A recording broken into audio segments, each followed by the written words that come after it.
From translation, Net New English Translation. This 90th day of the year. Today we are reading passages 1 Samuel 15 to 17. 1 Samuel chapter 15, verses 1 to 35.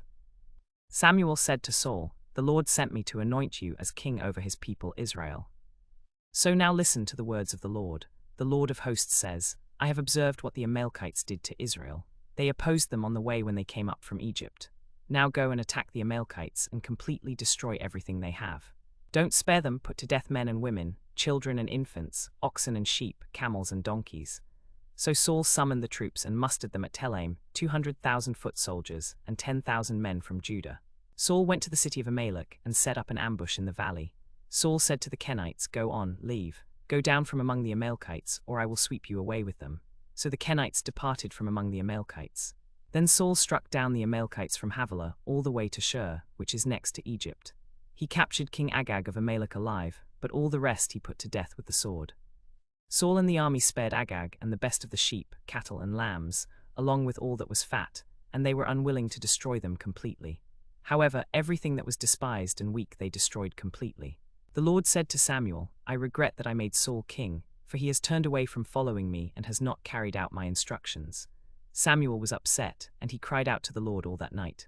Early in the morning Samuel got up to meet Saul, but someone told Samuel. Saul went to Carmel, where he set up a monument for himself. Then he turned around and went down to Gilgal. When Samuel came to see him, Saul said to him, "May the Lord bless you.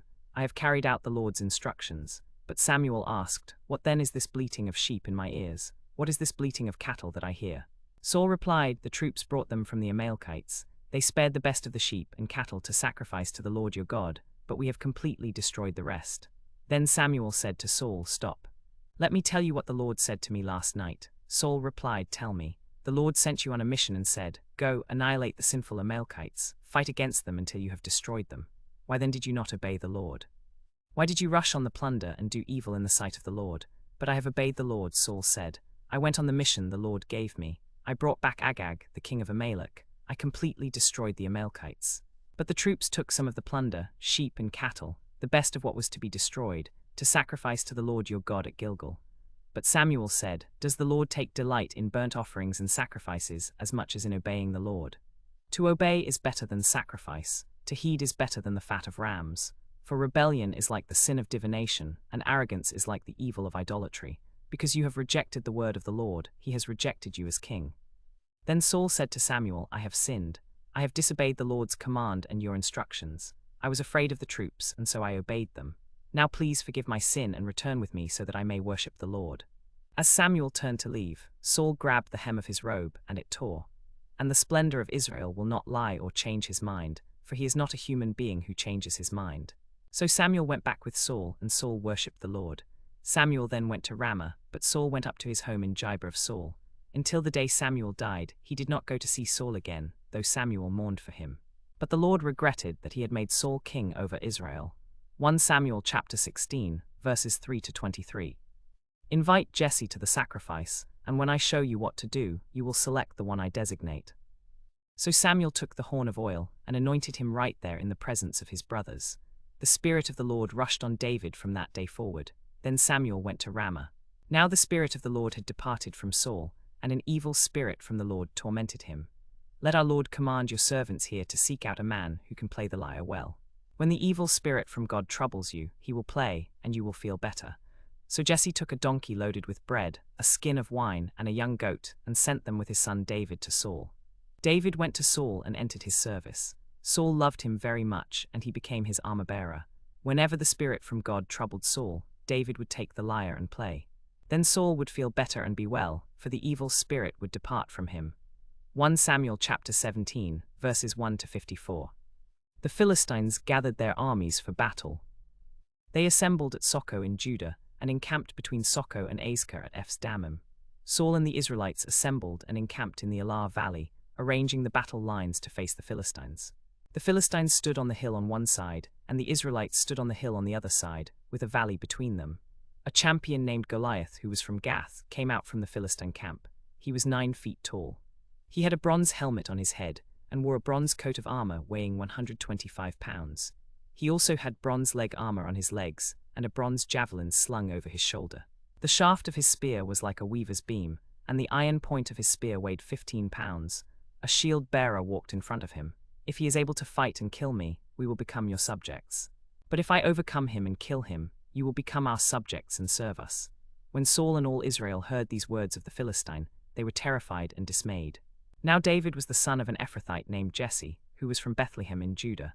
Jesse had 8 sons, and in Saul's time he was old and well advanced in years. Jesse's 3 oldest sons had followed Saul to war. The first was Eliab, the second was Abinadab, and the third was Shammah. David was the youngest. The 3 oldest had followed Saul, but David would go back and forth from attending to the king to Bethlehem, to tend his father's sheep. For 40 days the Philistine came forward every morning and evening, and took his stand. Take these 10 cheeses to the commander of their unit. See how your brothers are doing and bring back some news from them. Saul and the Israelites and the men of Judah were fighting the Philistines at the Elah Valley. So David got up early in the morning, left someone in charge of the sheep, loaded up, and set out, as Jesse had instructed. He reached the camp as the army was going out to the battle lines, shouting war cries. Israel and the Philistines were deployed opposite each other, with the valley between them. David left his things with the supply officer, ran to the battle lines, and asked his brothers how they were doing. As he was speaking with them, the champion Goliath, the Philistine from Gath, stepped forward from the Philistine battle lines and spoke the same words as before. David heard him. When all the men of Israel saw the man, they retreated from him, terrified. Then David turned and walked away, and he said the same thing to someone else. The soldiers reported what David had said, and these words were repeated to Saul. I went after it, struck it, and rescued the lamb from its mouth. If it turned on me, I would seize it by the jaw, strike it, and kill it. Your servant has killed both the lion and the bear. This uncircumcised Philistine will be like one of them, for he has defied the armies of the living God. Then Saul clothed David with his own tunic. He put a bronze helmet on his head and clothed him with armor. He took his staff in his hand, chose 5 smooth stones from the stream, put them in the pocket of his shepherd's bag, and with his sling in his hand, he approached the Philistine. The Philistine moved closer and closer to David, with his shield-bearer in front of him. The Philistine looked David over and saw that he was just a boy, ruddy and handsome in appearance. Today the Lord will deliver you into my hand. I will strike you down and cut off your head. This very day I will give the carcasses of the Philistine army to the birds of the sky and the wild beasts. Then the whole world will know that there is a God in Israel.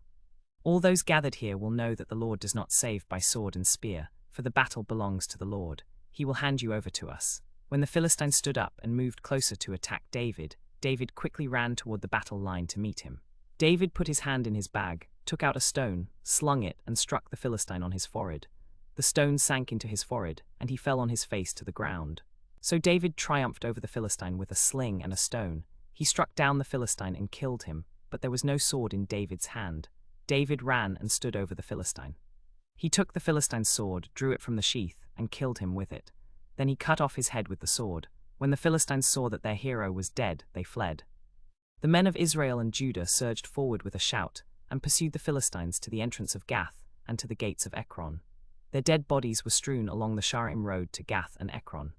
The Israelites returned from chasing the Philistines and plundered their camps.